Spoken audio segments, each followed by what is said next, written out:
Hi everyone, how's it going? This is my last video from my vacation blog. Technically, I'm now back at work as you're watching this, but since I saw Super 8 on my last vacation day, I want to make one last video for you.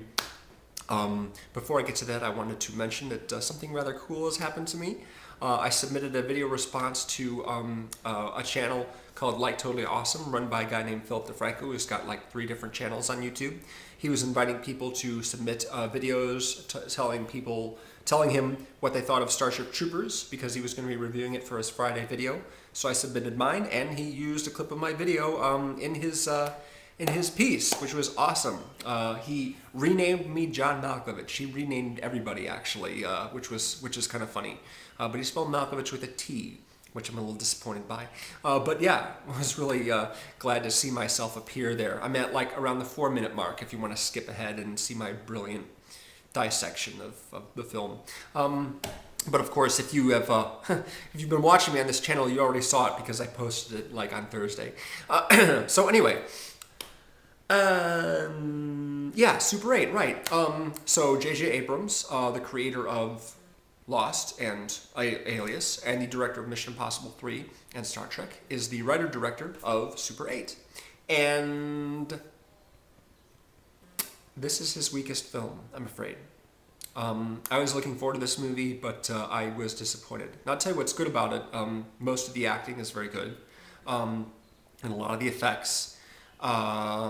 The music is really lots of fun. I noticed the music right from the very beginning during the Paramount logo. Yeah, it's good. That's really good.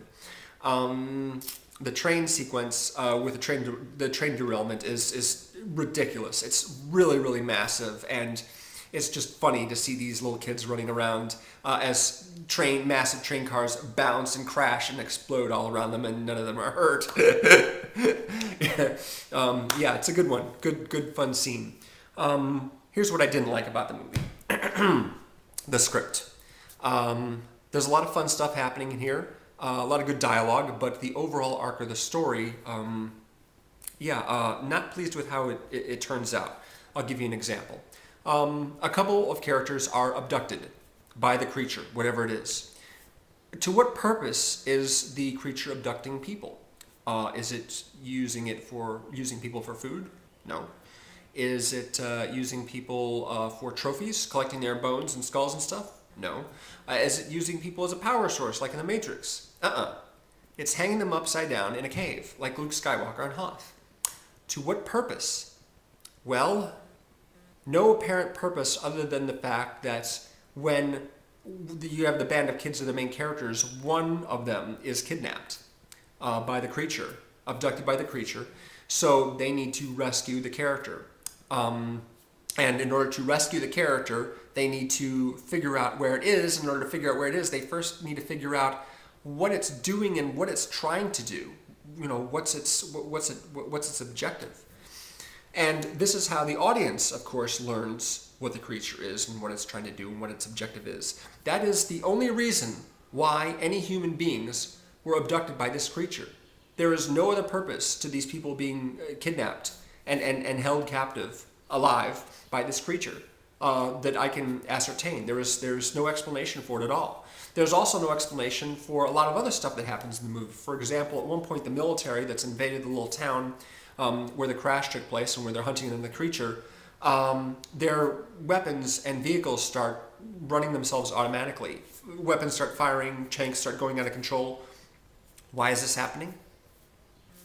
No reason at all, really. None that's ever established, other than, of course, it's more mayhem and more trouble for the main characters to deal with as they go about trying to, rescue people and be safe. It's just one more obstacle that just doesn't have a clear purpose and doesn't have a clear motivator at all. Now, my biggest problem with this movie is... Now, the reason why everything's set in motion, of course, is that there's a truck that basically collides, a pickup truck that collides with the train and derails it, and thus the creature is able to escape and go about what it's trying to do. I'm not going to tell you, exactly, I'm not going to give it away or anything like that, but the creature has an objective, and there is resolution as to whether or not the creature, manages to do what it's trying to do or doesn't, what have you. The problem that I have is that the kids get involved with this whole business when they are nearby the train collision, making a Super 8 zombie movie at the train station. If they hadn't been there in the first place, the truck would have still collided with the train, the creature would have still escaped, and everything that the creature does and eventually accomplishes or doesn't accomplish would have been exactly the same, with a few maybe minor variations, not very many, just a couple of minor variations. So ultimately, the main characters, the kids, the young teens who are the main characters in this movie, don't really have any impact at all on the creature's eventual fate. And that is lousy writing, you know? I mean, you know, to have the creature just sort of be like this event in the background or something like that, that the main characters don't actually have any real impact on is kind of sloppy. E.T., for example. E.T. got stranded on Earth. He needed to get back home. The kids, who were the main characters, were instrumental in making sure that E.T. got back to his ship and got back home. In this case, it didn't matter whether the kids were actually there or not.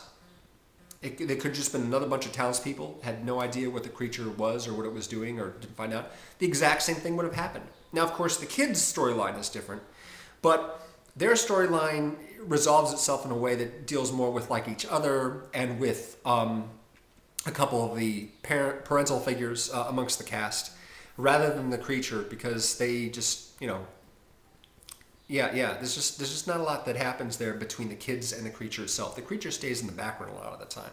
You know, you don't see it doing very much at all. You know, it's only in the very end that the creature, you know, makes its presence, you know, seen and is actually interacting directly with the kids. But for the most part, it's, you know, it's just off doing something else while the kids are scrambling around trying to develop their film and get their shots for the zombie movie and avoiding being harassed by the military and what have you. As is the dad character, the father. At one point, one of the kid characters takes a little piece of evidence from the train collision site and keeps it, and that has absolutely no bearing on what happens in the rest of the film either.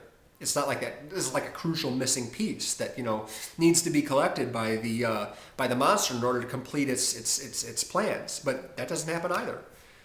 So all in all, it could have spent more time writing this movie and getting all these events to kind of relate to each other a little bit more intimately and affect each other a little bit more directly.